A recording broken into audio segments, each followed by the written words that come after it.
Everybody, welcome back to the Upworthy Weekly podcast. My name is Todd Perry, and with me is the wonderful Alison Rosen. Hello. Everybody out there knows Alison from her super popular podcast, Alison Rosen is Your New Best Friend, and Childish, starring Greg Fitzsimmons.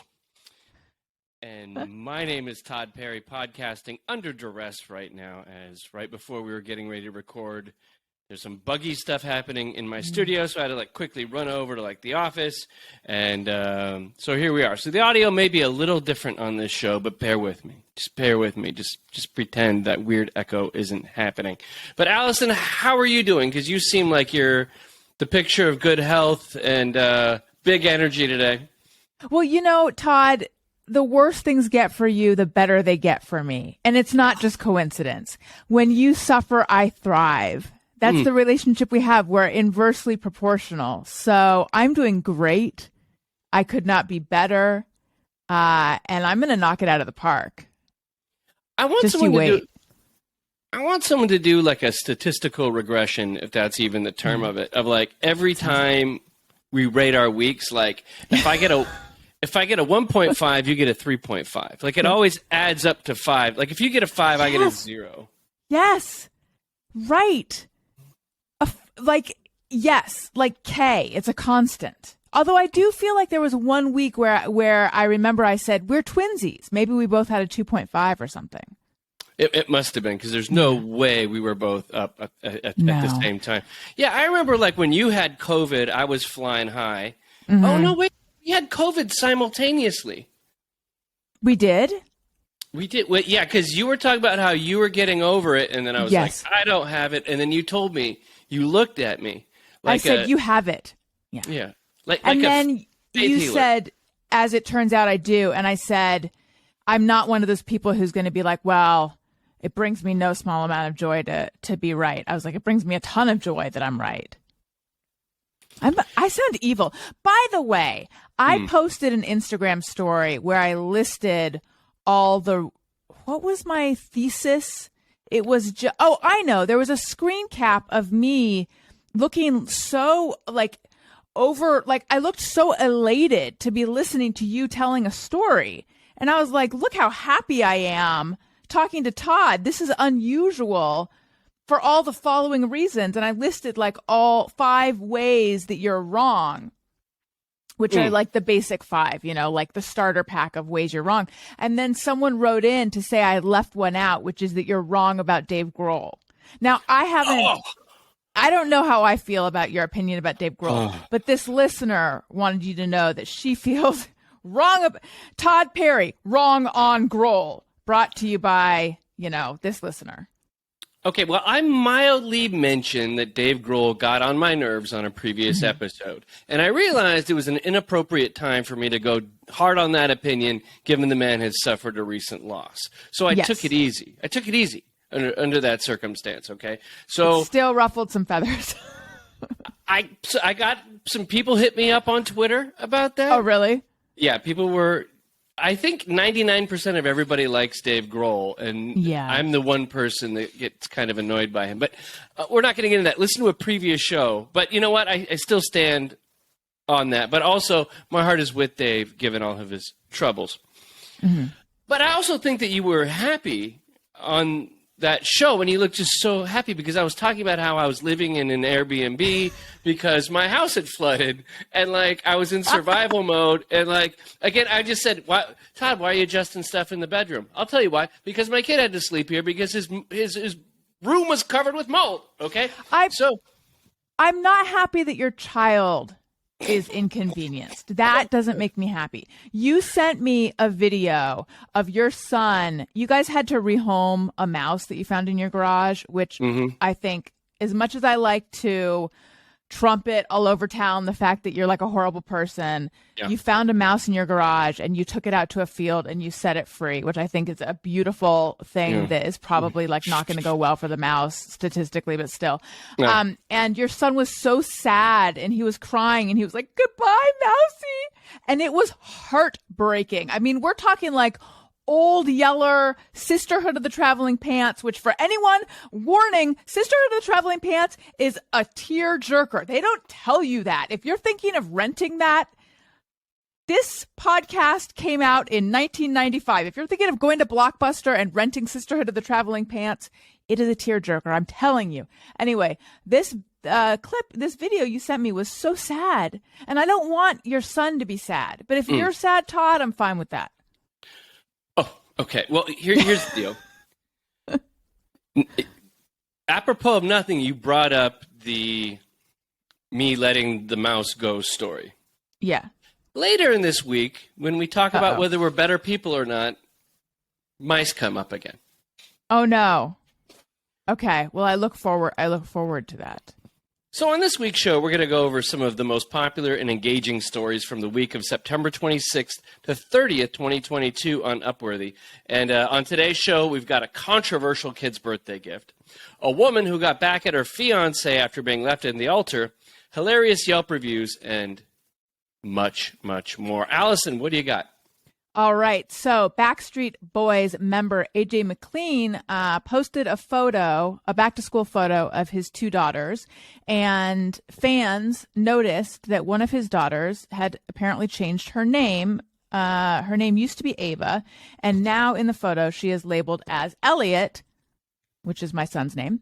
And so there was a lot of, talk in the comments like, what's going on? Is she Elliot now? Is she changing genders? What is it? And, I don't know if you've noticed, Todd, but commenters online are not always the kindest, even when it involves a child. So the commenters were maybe a little bit, they were being jerks a little bit. So the mom, Rochelle, took to social media to set the record straight. And she said, for those asking, not that it's anyone's business, but Elliot's name change is not a gender thing. Ava has changed her name quite a few times since she was about 5. Last year, she asked us to start calling her Elliot, and it stuck. She wanted something unique that no one else had. Parentheses, there are so many Avas. She added, I didn't really see the harm in respecting her desire to be unique. Come to think of it, it's a little odd that as parents, we choose names for people we haven't even met yet and expect them to forever identify as that person. Anyway, so that's how Ava became Elliot. I knew once I put it out there, people would have opinions, but be kind. And then here's one of my favorite aspects of the story. Apparently in the McLean home, it started a little bit of a domino effect, and their younger daughter, his name is Lyric, asked if she could be called Ava. Oh. She wanted to take the older daughter's name, but they said no. They're like, no, the name situation stops here. So anyway, yeah, a lot of thoughts. When I was about 5, decided that my name was Tasha because this cool older girl I knew was named Tasha. So I went through a Tasha phase. I went through a Maya phase. I went through I think there was like a Browna, which is not really a name. I don't know if it was like Bronwyn and I had confused it. I would meet these cool older girls. And by the way, by cool older girls, I just mean like I was 5 and they were 7 or something. And I would decide I want that to be my name. So I would just constantly introduce myself as other people. And my parents went along with it. I don't know. I don't know. What do you think? I kind of think there's no harm in letting your kid try on a different name. I agree with you, and I agree with AJ McLean in saying, or AJ McLean's wife in saying that, it's weird that other people name us and you name them before they even know who they are. Like, I get that. But I think if you start making it okay for kids to name themselves, like you're going to start getting weird names. Like if I turn to my kid, Declan, who looks like a Declan, and I said, hey, Declan, like, choose your name. Just do whatever you want. And he'd be like, I'll be Power Ranger Perry, right? Or like, Charles Pokemon Perry or something. Like, and the kids would change their names often. I think it might we be get chaos. And then also in the same way, like, you don't want your parents naming you. I think in the same way, you don't want your 5-year-old self naming you. Right. Because that's for life. It's like choosing a tattoo. Yes. Well, that's why they're saying it's unofficial. They're not heading off to the where is it that you officially change your name? The official name change office. It's just an unofficial name change, I think it's on social media, and I imagine in school, sort of like a nickname. Like Greg Fitzsimmons, the aforementioned, went by Spike for a period of time, and he keeps mentioning it at the beginning of the show. And then it's like my turn to mention my nicknames, and I'm like, I don't have any. Maybe I need to give myself one, like you gave yourself the King of Good News. I did not give myself the King of Good News, actually. Oh, I'm sorry. Who heralded that? No, I'm just saying in general. I was saying, like people referred to Elvis Presley as the King of Rock and Roll because, he was the guy who really brought it to mass audiences. People were calling Michael Jackson the King of Pop, which I assume was not self-applied because he was the King of pop music. And let's be honest here, I've been writing for Upworthy for years, and Upworthy is known for their positive, uplifting stories. And me being kind of the male, Annie Renaud would be Queen. Right. Heather Wake would be Queen's consort. All right. Jacelyn, who's a little bit newer, she'd be like the princess of good news. And that would lead me to be the king. So that's all I was saying with that. And other people had said it. It wasn't something that I self-applied. Okay. Obviously. Right. I hear what you're saying. I just think this makes me have more respect for the McLeans. More power to them, I say. You were thinking a lot about the McLeans before and had a negative opinion? I look, he wasn't my favorite Backstreet Boy. What can I say? I had a thing, this has actually come up on my show lately, and we've been talking about how Kevin, whose last name I forget, but we feel that people have been sleeping on Kevin, and maybe Kevin was the coolest Backstreet Boy. But I feel like maybe AJ is like getting bumped up because I feel like that is nice, compassionate parenting. Sorry, Kevin. I feel like there's like an 80-20 rule when it comes to boy bands. Like there can be only one that finds mainstream success. Like, take that Gary Barlow, who cares about him? It's all about, Robbie Williams. Right. One Direction. Who are the other One Directions? I don't know. I have no idea. Henry Styles, that guy. Justin Did Timberlake. You say Henry? Harry Styles. Oh my. Harry, yeah. My niece is gonna kill me. Both my nieces. There's gonna be nothing but a neck show, just sitting here. But yeah, all of them. 98 Degrees. It was just Justin Timberlake. Okay, that's the wrong. That's the wrong guy and the wrong. 98 Degrees was Nick Lachey. Oh, he was a bum. He never amounted to anything, right? Well, he did that show with Jessica Simpson, Newlyweds. I hope the same people that yelled at me about Dave Grohl on Twitter are going to now come at me about my thoughts about Nick Lachey. Me too. It might be a different crew, though. Who knows?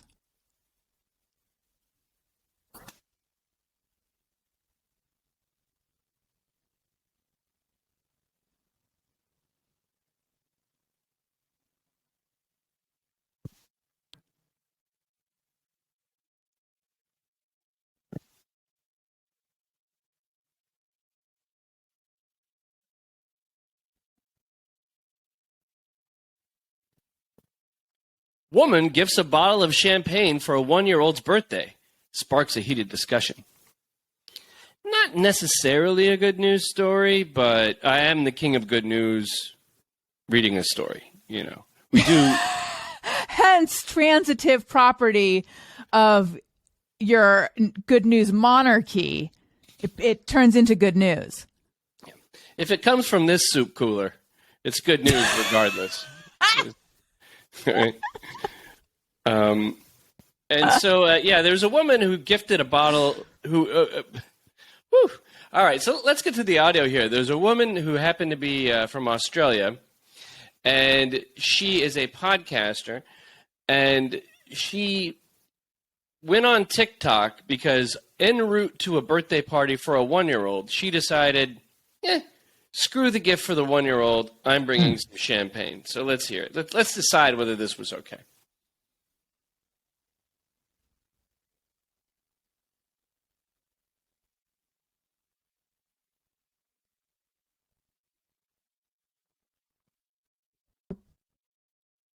Wait, I did like she said she got the champagne for the adults, not the child. I'm not hearing it. Are you?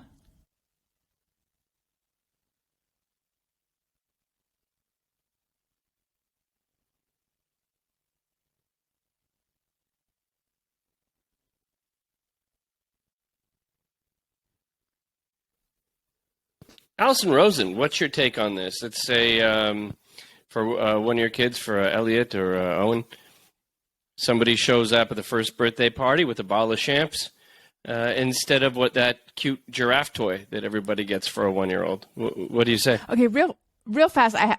I did not hear the audio. Did you hear it?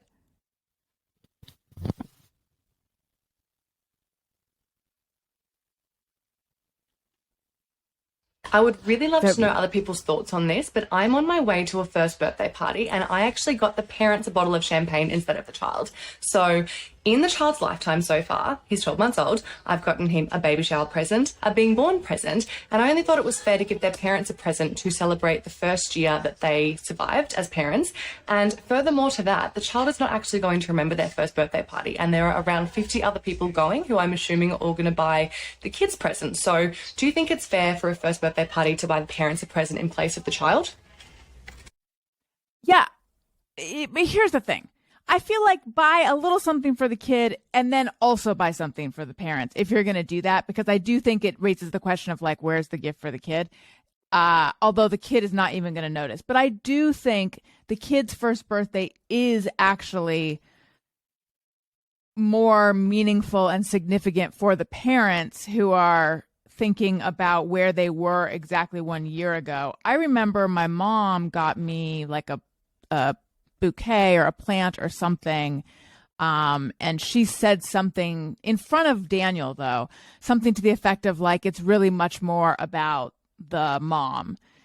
But I felt bad because I'm like, well, it's also about Daniel, you know, A little bit. Like she completely left him out of that.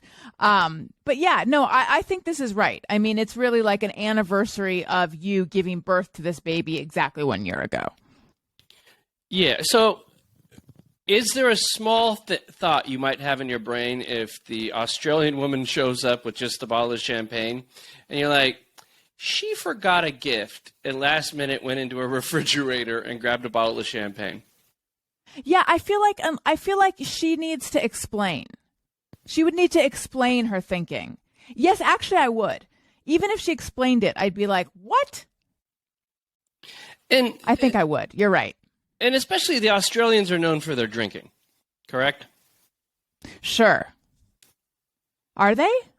Yeah, didn't you see that movie by the My Big Fat Greek Wedding gal, Nia Vardalos? I didn't see an Australian drinking movie by Nia Vardalos. She made a movie where she was a tour guide in Greece. She kept the Greece thing going. And and then there were people from all over Europe in different countries, and then she stereotyped them all. Like the Italians, I couldn't stop making out. The American, who was Richard Dreyfuss, was annoying. The Australians were super drunk. Was it a good movie? It sounds interesting. I don't know. I think it was fine. It was fine. It was cute. There was a guy in it named Poopy, kind of like Greg Fitzsimmons, but Poopers. Yeah, Poopers. Well, it sounds great. I was not aware, but yeah. This woman, now that you mention it, I think she's a forgetful lush, and I don't like it one bit. He really talked me out of my original point.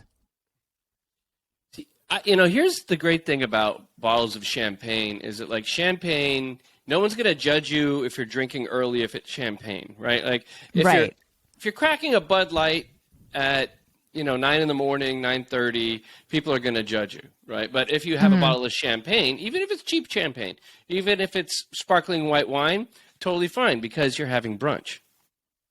Right.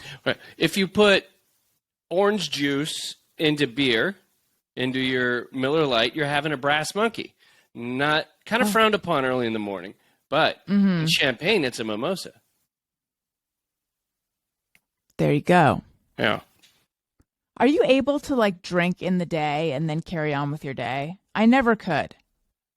It did me in for the day.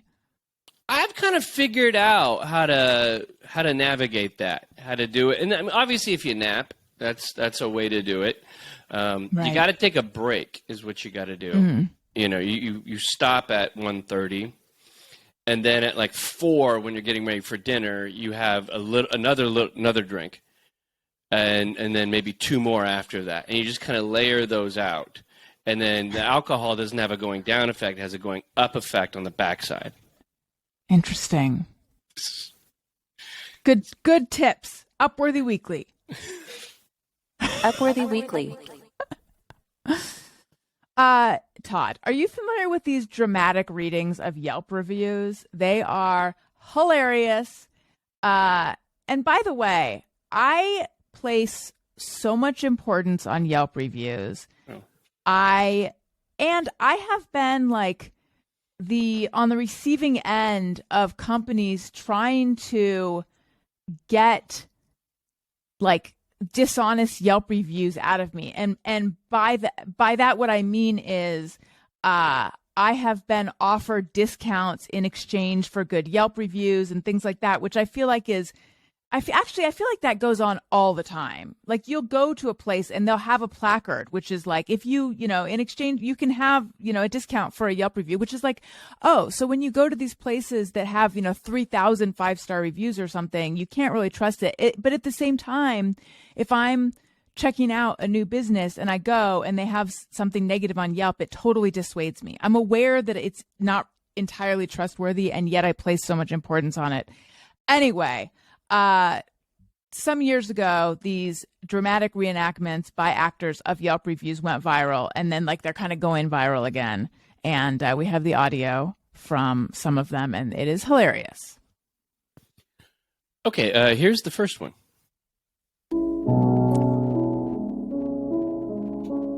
Moonlight Cinema. I'm hungry. And I'm mad. Being hungry doesn't help the anger. Oh, by the way, this is a Yelp review she's leaving on Dunkin' Donuts. Yes. Anyways, my sister bought us 2 everything cream cheese bagels this morning. I'm sorry.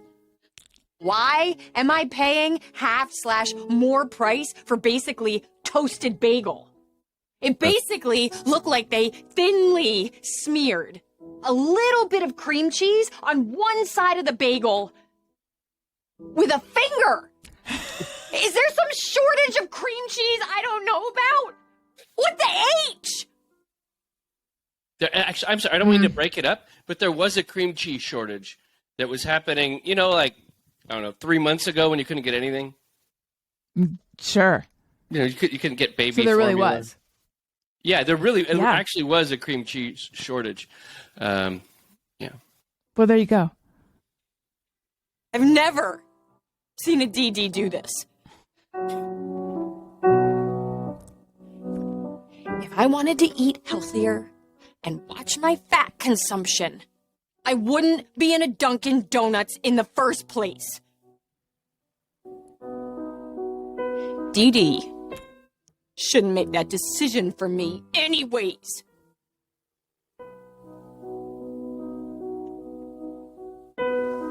Deal breaker. Shut it down. I love it. Love it. And then this next one is a review of O'Leary's restaurant in St. Louis. Okay.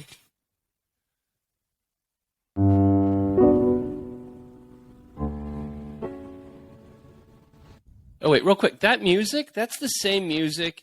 We did that bit where the guy pretends like he's talking to his son. Yeah. Good news story. That's the same exact music. It's like burned in my brain after that episode. Right. I think that's Moonlight Sonata. I got stabbed here. The food was fresh. The drinks tasty. But I got stabbed here. Would consider going back.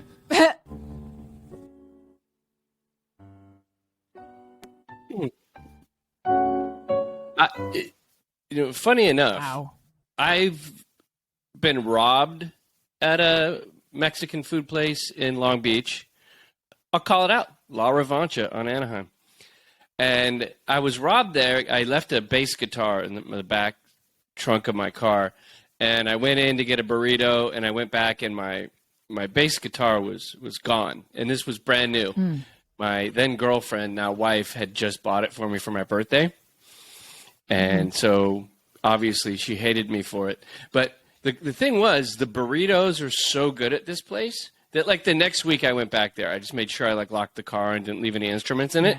But I was like, I will not be deterred from eating here. You know, had you left your car unlocked? Too good, huh? Had you left your car unlocked? Seems like something I do. That's kind of dumb. Did you ever get the bass back? No. I mean, no, I'd not. No, wow. No. And poor Todd. I had to tell, it was a good Fender jazz bass. I had to tell my girlfriend at the time, now wife, you know that bass you spent all that money on? And then the funny thing was, every time she'd tell the story about the bass guitar getting stolen, it went up in value. Like, it's now like... like a big fish story. Yeah, it is. It was like, I think it cost like $500 back in, 2002 money. Still great guitar. Now it's like $1,400 rare, it was passed down from, Charles Mingus. Right. Kind of thing. So I understand that, being victim of a crime, but still like, we'll go back, Right. Yeah. Well, I mean, it happened in the parking lot, though. Like, if you had been jumped in the actual restaurant, would you still go back? If I wound up in a World Star video, like getting my butt kicked in the middle of a restaurant, I think that might dissuade me a little bit. And then also it might be like, you go in there and the people who work there, it's like, oh, that's the guy who got his ass beat, Right.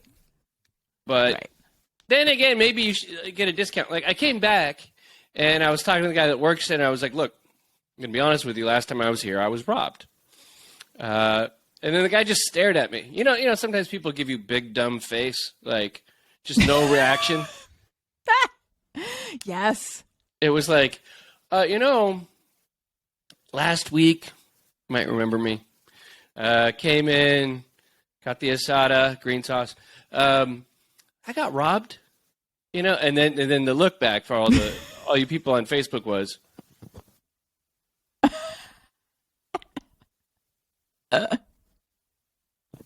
that was it. Nothing. No. Hey man, I'm sorry, bro. Or like. Right. Yeah.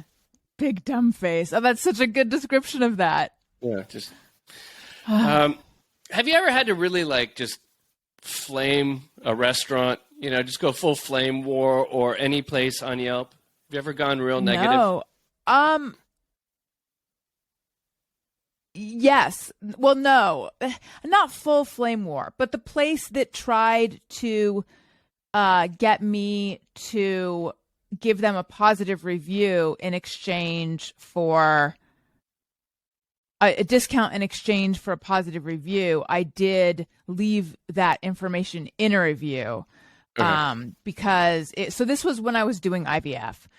So I was full of hormones already. So I was a little bit, on edge. I was full of hormones, and they said that like, and these hormones it's like one specialty pharmacy. I don't remember all the details, but it's like one specialty pharmacy that has this specific drug.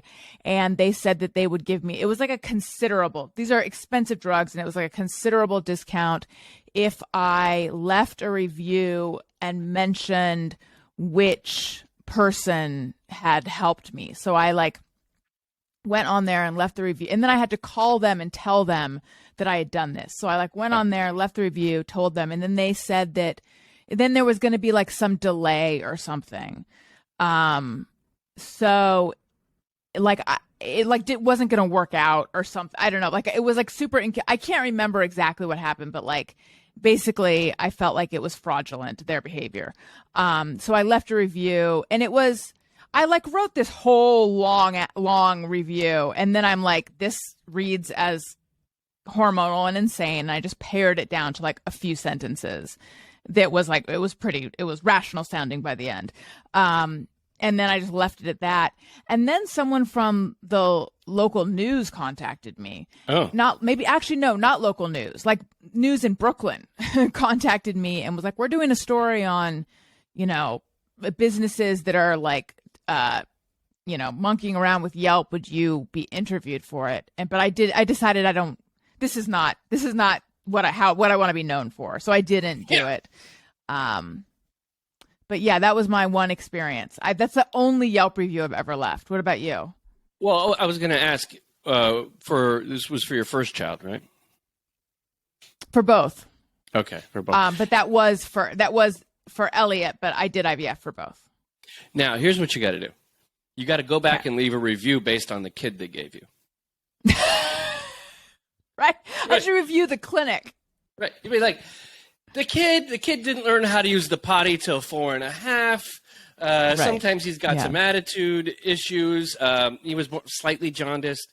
Go through all the things and every kind of imperfection with the child, put it up there so other people know what kid they'll be getting from, as my kid would say, the kid store, I'm not even sure he's mine. Put that there. Yeah. I mean, I think he is, but how can I be sure? I mean, well, maybe they're harvesting like really just great eggs, grade A, pasteurized, and they're bringing those in, and they go, well, she's got black hair. Okay, find the good eggs with the black hair, and they'll never know the difference. Right. My kids don't have black hair, so maybe they're not mine. Oh yeah, they curly. I got a couple blondies. Yeah. Questionable. What was that about? Yeah. So I've only flamed one guy on Yelp, and that was a guy built a gate, like a gate out in front of my house, and it's real cool looking orange gate. But what happens is, after a while, the paint started bubbling up and it started rusting. And so I called the guy and I left 6 messages. Hey, what's up? This is Todd Perry. I bought the gate from you. And I'd like to know if there's a way it could be repainted or something to fix the gate that, we spend a lot of money on. It shouldn't go bad in a year. So the guy, nothing, just completely ignored me. Again, it was the phone equivalent of big dumb face. He was giving me He ignored the king of good news? Yes. Yes, he did. Oh, one does not. The king of good news will not be ignored. Do not ignore the crown. So finally, I get a call from him 4 months after my last review. And he's like, hey, this is Dave, and I was like, oh. After your last review, how many reviews did you leave? Okay, I think my last phone call. Okay. And then I went to, I'm going to have to write a review. And it had pictures of the rust. Oh, boy. The whole bit. So then the guy calls me, hey, this is Dave, And I was like, well, hey, Dave, great to hear from you finally. I'm like, how are you doing? He goes, not very well today, Todd.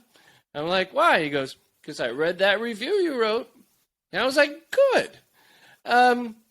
Did you notice you never called me back after I called you so many times? And he goes, I was busy, Todd. I was busy. I couldn't get back to you. And I was like, is that my problem that you were busy with your business? And he goes, Todd, I told you I was busy.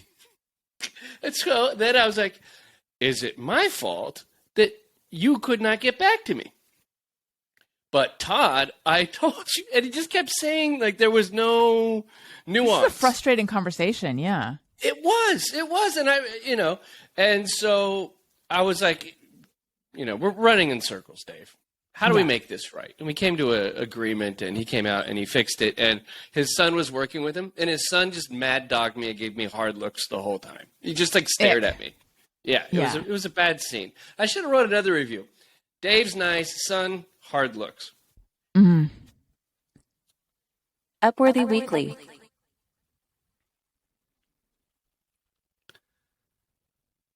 Woman left at the altar by her fiancé decided to, quote, turn the day around and have a wedding anyway. There are few things that feel more awful than being stranded at the altar by your spouse-to-be. That's why people are cheering on Kaylee Steed from the UK for turning her day of extreme disappointment into a party for her friends, family, and most importantly, herself. That's how you become the king of good news. You write copy like that. That was sparkled, and it made me smile. Steed was in absolute shock after hearing the news that her husband-to-be would not be showing up that day. She had paid for nearly the entire wedding herself, using up all of her life savings for £12,000, which is like $13,000 US. So obviously she was very upset. It? Oh. Well, I mean, excuse me, but back in the day, the pound to dollar conversion was, it would have been more. Oh, I thought you were saying $13,000 wedding. That's it? No, no. God, if someone clips that, it's going to make me sound like a real snob. No, I'm just surprised that £12,000 is only $13,000. The cheese at my wedding cost $13,000. No. That's not what I'm saying. I'm surprised that I'm surprised at the conversion rate. I'm questioning your math, but not really questioning your math. I'm just surprised because I thought that the pound to dollar rate was a little bit different. This is not important. Carry on, king of good news. $13,000 was the wedding planner your mother? Please understand that is not what I meant. My heart, it makes me so sad that this is her life savings, and then this horrendous dillweed left her at the altar. No, when I haven't been to England in 20 years, but when I was there, it was like you'd basically doubled. Like if it was £5, it was like $10 US. Yeah. So, okay. Anyway, go ahead. The funny Times thing is, last time I was in England, it was for a wedding. That didn't happen. Oh my gosh, what is going on? Yeah, my wife and I flew out for a wedding in England, and this is a very good friend of ours, so I'm not gonna like bash her or whatever. She's still with the guy, and it's been like 9 years. But we went there for the wedding, and then when we got there, she wasn't feeling very well. She's like, I'll just call it off, And so we're like, well, we're in England, might as well, go do whatever you do in England, go ride the tube, and. Wait, she just called off a wedding? Usually weddings are not things that are easily called off. No, like 3 days before. She was feeling kind of sick, and she was like, oh, no, I don't think we're going to do the wedding. And that was it. Anyway, so this woman, the videographer at her $13,000 wedding, she could afford the videographer. She, as a joke, said, well, why don't you just carry on, girls? You spent all this money. You're not getting it back. All your guests are here. Why don't you just go? So then she did just that. And, good. Her friends, family, and even the groomsmen of the dude who bailed, they all went out there and partied. They did all their traditions and the whole thing, and they enjoyed themselves. But here's I think there's a little clue in this story as to the type of guy she was going to marry, and that she used her whole life savings on the wedding, right? So her man, or as they say in England, man wasn't really an earner, So maybe this guy was kind of, I don't know how you say loser in English, but maybe that could have been loser. Yeah. John Lennon, saying I'm a loser, and I guess it works, right? Mm-hmm. So I didn't mean that John Lennon was a loser, but right. So she decided, hey, let's not let the food go bad. Let's enjoy ourselves. Because look, there must have been, if it's a $13,000 wedding, there must have been $8,000, $9,000 worth of food there. You don't want to just let that go. No, everyone's out. They're wearing their best. They're all ready to partay. They've all got those funny, make a day of it. Those fascinator hats. Yeah. Fascinator. Yeah. That was called Fascinator. I was just thinking that if I was there, I was at the wedding and the groom didn't show up, I'd say, I'll play groom for a day. Well, that's so nice of you. I do. See, part of me says, go ahead. Yeah, no, I'd like to smush the cake in her face and like dance with her mom and smoke cigars with the groomsmen and pretend I knew them. Like, if she needed a wedding night, I'm there.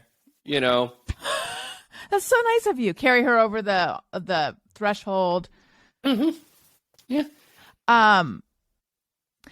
That's thoughtful of you. Part of me says yes, have a party, enjoy it. The other part of me says if it were me, I would probably be a little bit preoccupied with like, wait a minute, what happened? And it might get in the way of my enjoyment of the party. But that's just me. Yeah, I figure like it might be a lot of you slumped over in a corner with like 5 of your bridesmaids just like wiping your face and saying, yeah, checking my phone. Like, did he text? What's going on? Wasn't worth it anyway. Nobody liked him, Yeah. So what a jerk. I know. And then a real jerk. The Sun, the newspaper of record over there, caught up with the guy, and oh my God, he refused to apologize. What'd he say? He just said, "I don't want to talk about the article." Well, the article wasn't written yet. Well, this was a follow-up. This was. Oh, okay. So.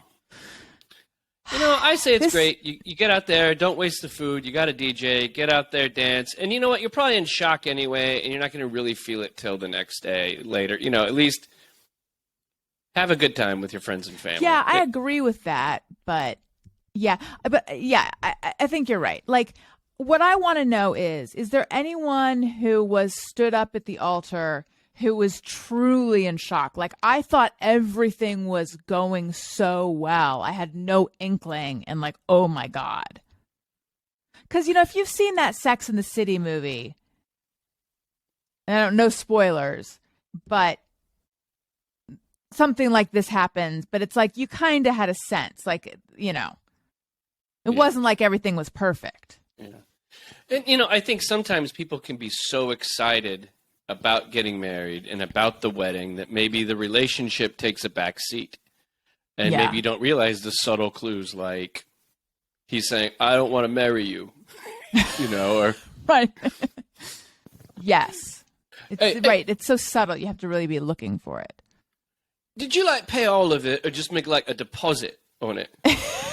Right. Is it refundable? Yeah. It's a terrible accent I have. Can you refund the pounds we spent? Yeah. You're sure about that math?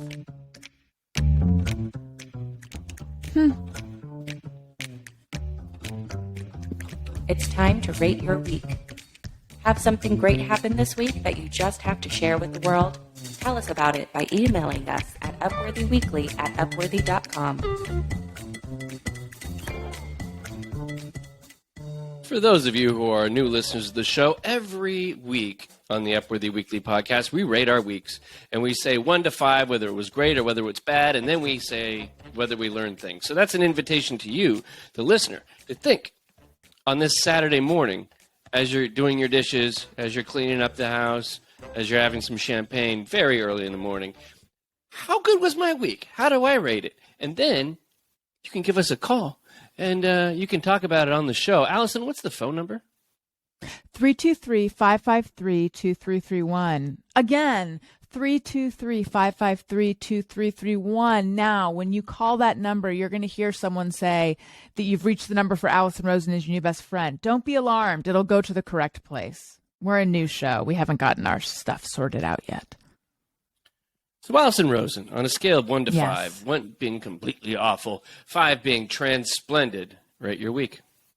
I'm going to give this one a 4. I have been starting to live my life a little more boldly. I'm coloring outside the lines, Todd. I am starting to leave I have been very, very COVID cautious. And after I got COVID, even though some people would say, now you have more immunity, I said that was so unpleasant. I am now even more afraid because I don't want to get it again. But anyway, I've started to do in-person shows again. I left the house to go to my annual well woman visit. I went to a hair appointment. I mean, a lot of exciting importance. I had therapy in person, really mixing it up. But it feels like it's beginning to feel kind of pre-pandemic again. I realize that everyone else in the world has been everyone else is like living their lives again. And I have not been, though, but I'm starting to again. And it's just been so nice. And the in-person shows have been amazing. So until calamity strikes, which I'm waiting for the other shoe to drop. But for now, I'm really enjoying like seeing human beings again and leaving my house and stuff. So yeah, 4. Wow. I know. Wow. I know. Are you a better person than you were the week before? I am a tiny bit because I always say if I could wake up tomorrow knowing 3 new skills, I would want to know Photoshop, video editing, and I would want to play the banjo. But the thing is, I really dislike editing. The times that I have tried to edit videos, I find it tedious and I don't like it. However, every few years I try again. And I recently tried video editing again. And I found it less odious and sort of a tiny bit enjoyable. So therefore, I'm a better person because I feel like I learned a little bit and I could do it a little bit. I could tolerate it a little more. So a tiny bit, I'm a hair better as a person. Yeah. All right. Well, what about you? Oh, sorry. Go ahead. Well, I'm going to go real quick to the listeners that called in, and then I'll rate my week. Okay. How's that? Perfect. I think it's going to get a little intense. Okay. And I just, So this is Susie. Susie left a message with us and rated her week. Let's hope it was a good one, Susie. I hope so. Hi, Alison and Tod. My name is Susie. I'm Natalia and Alexander's mom from the last couple of weeks of weekly ratings. Tod challenged me to call in and give my weekly rating so that you have a whole family, minus Dad, who I'm still trying to get to listen, but the rest of us listen weekly. My week this week is, I'm going to give it a 3.5. Work has been very, very busy, which is stressful, but we have a couple weeks of this school year under our belt, and we're getting back into a rhythm, so it's been a good week. I am a better person than I was last week because I had taken a few months, basically the summer, off from riding my exercise bike, which I used to do late at night, and I was just too tired to do it at night. So the last 2 weeks I've been waking up an hour earlier and doing it in the morning, and it makes me feel good, and it's good for me physically, so I'm going to give myself a win there. We love the show, and keep it up. Talk to you soon. Bye. Thank you. Thank you. Thank you very much, Susie. And we've got a member. I heard this next call before, and this person references the cult of Alison. And this is something I uncovered. Nobody else wanted to talk about it before me. I was the first to get to it. Everybody was saying it, but I was the first person to really, go on record with mentioning the fact that Alison does kind of have a cultish following of fans, and some of them meet together and eat carbohydrates and worship her. And the thing is, like every cult leader, Alison always goes, "No, I'm not a cult leader." There's never been a cult leader that said, "Oh yeah, this is a cult. All these guys behind me drinking Kool-Aid, total cult. The people worshiping me over here, fine. My buddy Tex over here, no, that's not a cult." Okay, so anyway, this person who is in the cult says it's a cult, and she left a message. It's not a cult. Hi, Alison and Tod. This is Superfan Megan. I'm in leadership with the cult. I wanted to call because She put it out there, right there, like not even 9 seconds in. She said, "I'm with the cult." Yeah, she would be the worst person when the FBI infiltrates. I know. And they go, "Hey, is this a cult? Which one of you guys here is in a cult? Raise your hand." And make them like, me. have some upworthy news. I'm getting married in like a handful of hours. I'm going to start getting ready in a couple hours. And we had a party last night, and fellow members of the Alison cult came over to party. We had Lisa and Rafi and Lauren and Trice and Paul. She just named names, too. Look at I that, know. like, boy, oh boy. Are you a communist? Yes, I'm a communist. And Roger's a communist. James is a communist. Letty over there, she's a communist. The hugest communist is Bert right over there in the corner. She sang like a bird. Okay. Anyways, I'm just very excited, and I could not be happier. And I'm so lucky to have the Alison people be here and just take planes and drive for hours to be here and celebrate with me. And Alison, I don't know if you remember, but I found out that gay marriage was legal while I was emailing you. Do you remember that? Like 2015, I think. Anyways, I'm very happy, and I wanted to share that. I love you guys. Bye. Oh, I did not remember that, but I'm so happy for you, Megan. Congratulations. That is wonderful. That's so sweet. That is very sweet, Megan. I wonder, was she having a same-sex marriage? I figure if... Yes. Okay. All right. So, yeah. All right. It would be like, apropos of nothing. Right. And she is marrying Steve. Right. Yes. I had the option, and I declined. Yes.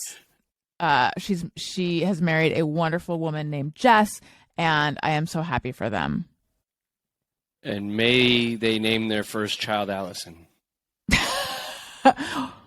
Yes.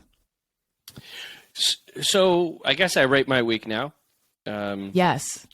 I had a pretty good week, actually, after my house flooded. We had to remove the flooring. We had to remove a wall. We had to remove a cabinet. We had mold, so we were forced to live in Airbnbs for a while and move from Airbnb to Airbnb to Airbnb. And we moved back in the house. For 3 days, we didn't have hot water, but we got that going.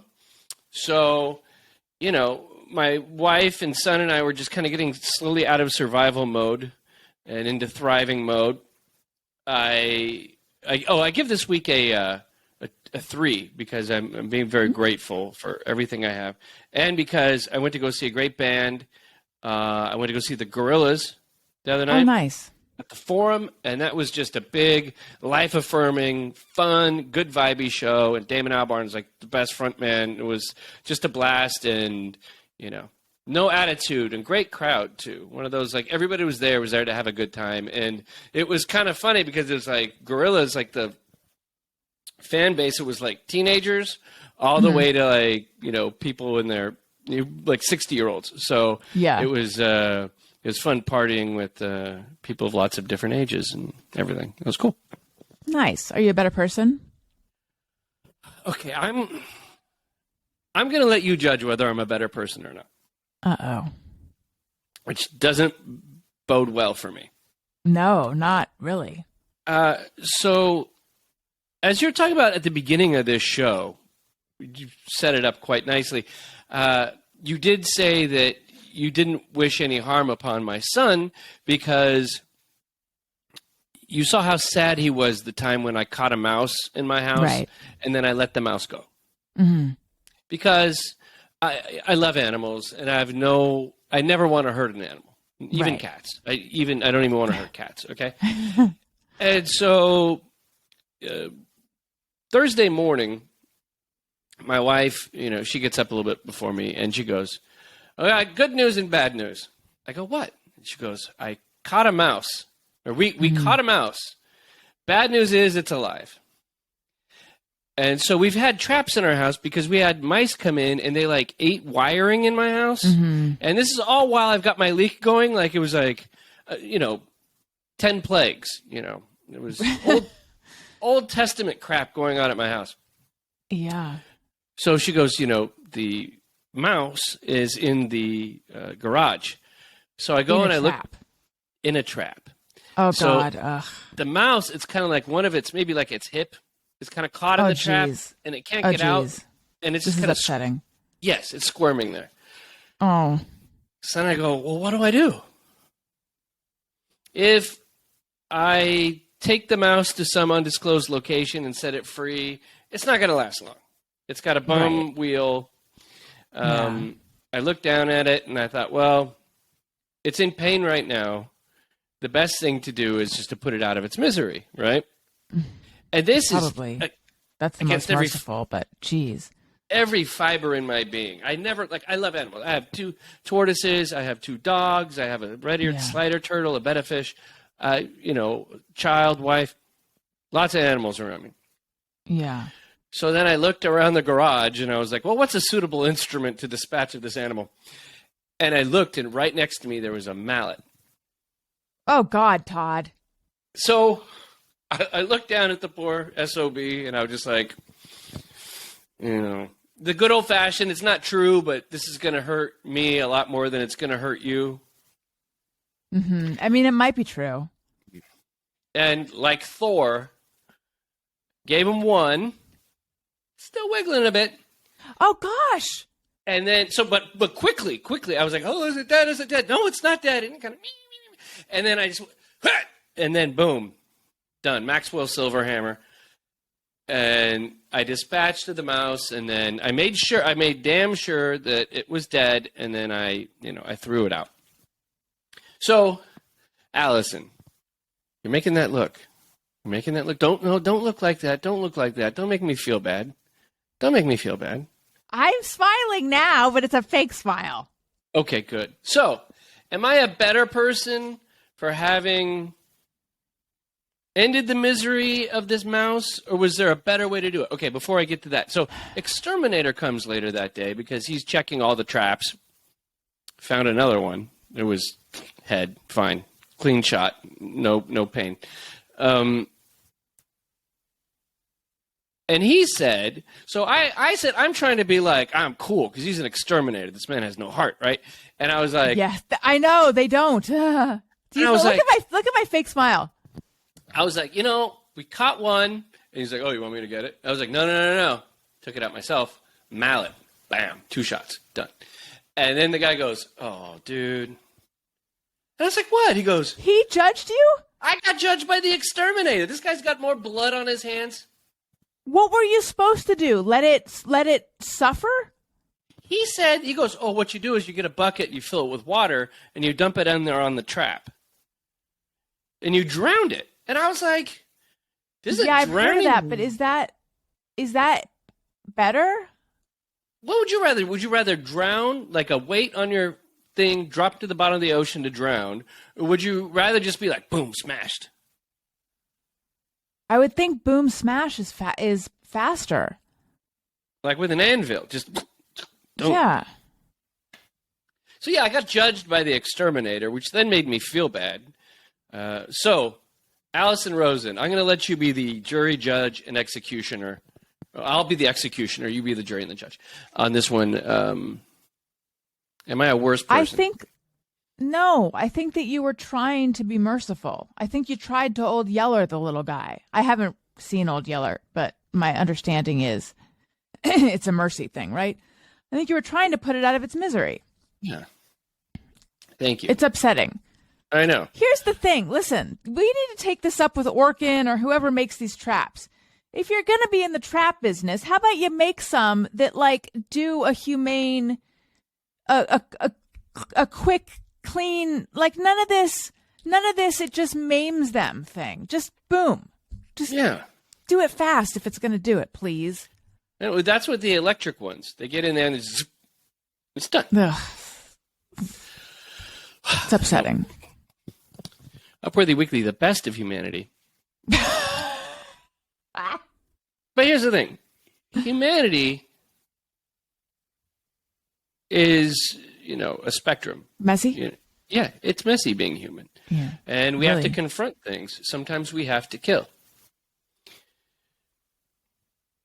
So first of all, I'd like to thank Alison Rosen for putting up with me today because I had some audio problems earlier. I messed up the audio on some of this stuff here. There's going to be a little echo in this room, and you were a champ, and just well, you're welcome, and thank you. didn't seem to faze you and made a great show of it. I was stumbling around, you know. You were fine. You were great. I apologize. No apology necessary. And for those of you who listen to it on the podcast, where you can actually hear the audio of it, I'd like to thank Steve Shaw for doing an awesome impersonation of what seems like Patrick Stewart on that King of Good News intro. Thank you, stand-up comedian Steve Shaw. Probably see him playing out in Elmira, New York. Upworthy Weekly was produced by Tod Perry. Follow Upworthy on all socials at Upworthy. Alison is on Twitter at Alison Rosen. And Tod at Tod A. Perry. That's Tod with 1 D. Questions, comments, or to tell us about your amazing week, email us at upworthyweekly@upworthy.com. I'm Marley Balin. Have a great week.